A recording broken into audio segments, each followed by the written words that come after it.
उद्योग में आप सभी का स्वागत है। मेरा नाम सूरज कुमार, गांव गोवर्धनपुर, थाना सिमरी, बख्तियारपुर, सहरसा में ये हम लोग मशीन लाए हैं पेपर प्लेट वाली, ठीक है।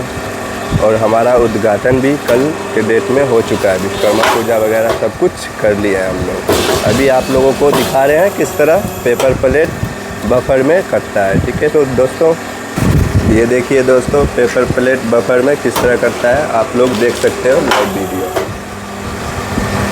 ये देखिए। हाँ जी, कुछ बताइए इसमें।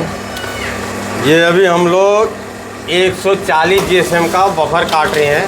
ये बफर प्लेट है, ये दो तरीके से कट सकता है। जैसा भी कहने मतलब मेरा इतना ही है कि जैसे अभी मैनुअल में हम लोग काट रहे हैं। सपोज कीजिए कि ये रहा और ये देखिए, ये बफर कट गया है। इसकी थिकनेस 140 GSM रहती है। दूसरा है कि दूसरा पल्ला से भी काट सकते हैं। इसमें प्लस पॉइंट ये है नए भाई लोगों के लिए कि जब भी आप मशीन लें, दूसरा चीज़ ये है कि एक चीज़ अगर बफर काटना हो तो एक चीज़ बनाएं, ये एक पतरा बनवा लें, ठीक है। पतरा बनवाने के सब वहाँ पे निशान हो जाएगा, उसमें ठेल के आप लगा दीजिएगा। तो उससे क्या होगा कि आपका माल ना कम कटेगा ना ज़्यादा कटेगा। दूसरा चीज़ कि इधर उधर ना भाग जाए, उसके लिए आप निशान मार्किंग कर सकते हैं।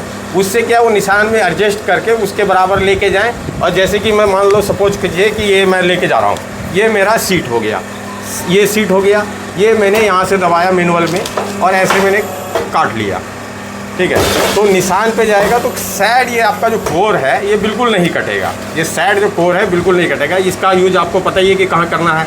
जैसे कि पार्टी शार्टी होता है और मान लीजिए कि किसी का शादी ब्याह होता है और बफर सिस्टम यूज करते हैं, टोकन सिस्टम, तो उस टाइम इसका बेटर है। इसमें ले लेंगे तो जितना इसमें थिकनेस है उसके हिसाब से ये ना लूज होगा ना डाउन होगा और आप इजीली फूडिंग कर सकते हैं। ये हो गया। दूसरा चीज़ है, इसी को अगर आप ऑटो में चलाना चाहें तो मैं आपको ऑटो में चला के दिखाता हूँ कि बफर को ऑटो में कैसे काटेंगे। तो उसका भी इसमें ऑप्शन दिया हुआ है, आप उस तरह यूज़ कर सकते हैं।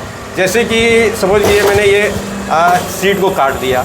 कुछ सीटें हमें यहाँ पे रखना होता है और जैसे कि हमने सीट रख लिया और यहाँ पे मैंने निशान पे डाल दिया। अब प्रैक्टिस, इसके लिए आपको प्रैक्टिस होना। यहाँ पे आपने कर दिया सेटिंग पॉइंट, आपने यहाँ पे सेट कर लिया है। यहाँ से आपने स्टार्ट किया, ये कट गया, इसको हटाइए और फटाक से लगाइए। आपको लेट नहीं करना है, वो अपनी आप चलेगा। थोड़ा फास्ट रहना पड़ेगा तो आप ऑटो में काट सकते हैं। ऑटो में काट सकते हैं, जैसे कि जैसे लेट होगा तो मान लीजिए कि वो वहाँ से चल देगा, तो थोड़ा फास्ट होना पड़ेगा, तब आप ऑटो में काट सकते हैं। जब तक आपको प्रैक्टिस ना हो ऑटो का, तब तक आप इतना ही करें कि आप मैनुअल में ही काटें, ज़्यादा बेटर रहेगा। जब प्रैक्टिस हो जाए तो आप ऑटो में काट सकते हैं, बार बार बटन दबाने की आवश्यकता नहीं पड़ेगी। आप इसको मैनुअल कर दीजिए, स्टॉप हो जाएगा। अब यहाँ पे सेटिंग में जैसे जाते हैं, यहाँ पे मेरा 2.7 ये है मेरा डाउन टाइम, ठीक है। अब इसी को अगर मैं होल्डिंग टाइम देखता हूँ तो यहाँ पे 1.6 होल्ड, यानी कि नीचे जाके जो रुका रहेगा 1.6 सेकेंड होल्ड होगा। उसी को अगर मैं आगे जाता हूँ तो अप टाइम 2.7 मतलब 2 सेकेंड 2.7 यानी 2.7 सेकेंड में ये ऊपर हो रहा है। इसी को अगर मैं होल्ड टाइम देखता हूँ तो यहाँ पे 1.8 होल्ड टाइम है, यानी कि अप होने के बाद उतना देर तक वो होल्ड रहेगा।